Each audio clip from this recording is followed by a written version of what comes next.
Mapagpalang araw po sa ating lahat. So today is Wednesday.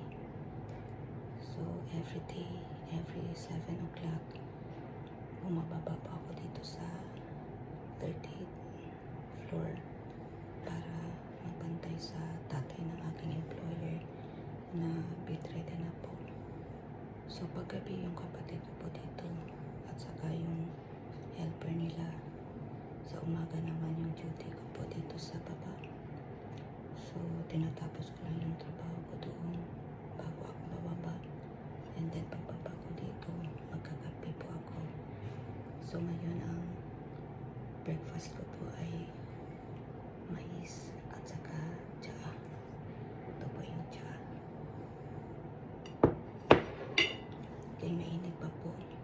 Doon sa loob sa sala nilalagay ang pasyente namin na si Lolo. Nagbabantay yung asawa niya. So sabi niya sa akin, kakain muna daw ako ng breakfast bago ako pupunta doon sa loob para magbantay kay Lolo. So mamayang mga 12:15 aalis naman po kami papunta ng hospital. Kasi every Wednesday and Thursday nagda-dialysis po siya. So kasama kami ng anak ng babae na pumupunta doon. Hinahatid namin sa hospital para mag-dialysis. Mga 12:15 bababa na po kami. Sakay po siya ng wheelchair. And then babalik din naman kami after na maihatid namin.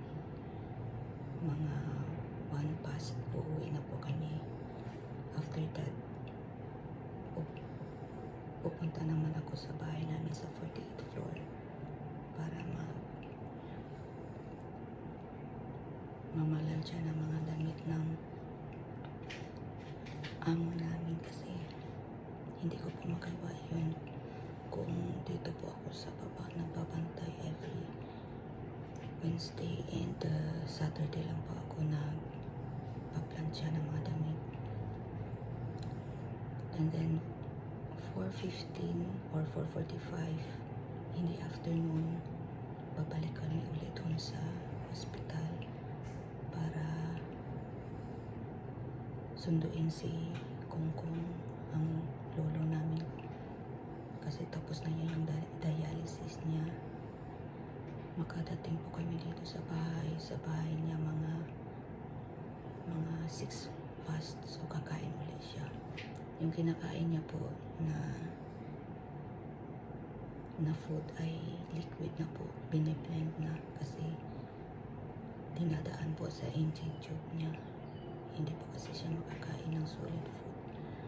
So inaalagaan po namin ng maigi si Lolo kasi alam namin na mahal siya ng mga anak niya.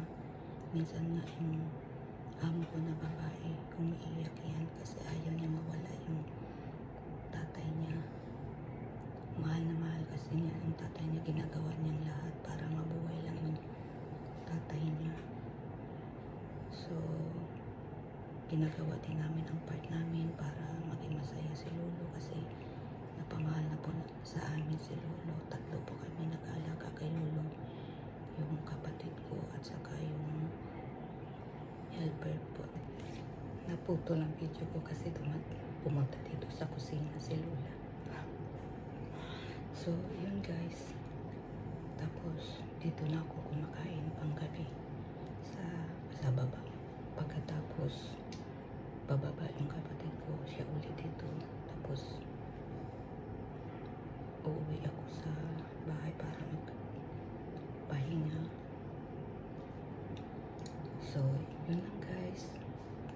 Thank you for watching and have a blessed day to everyone.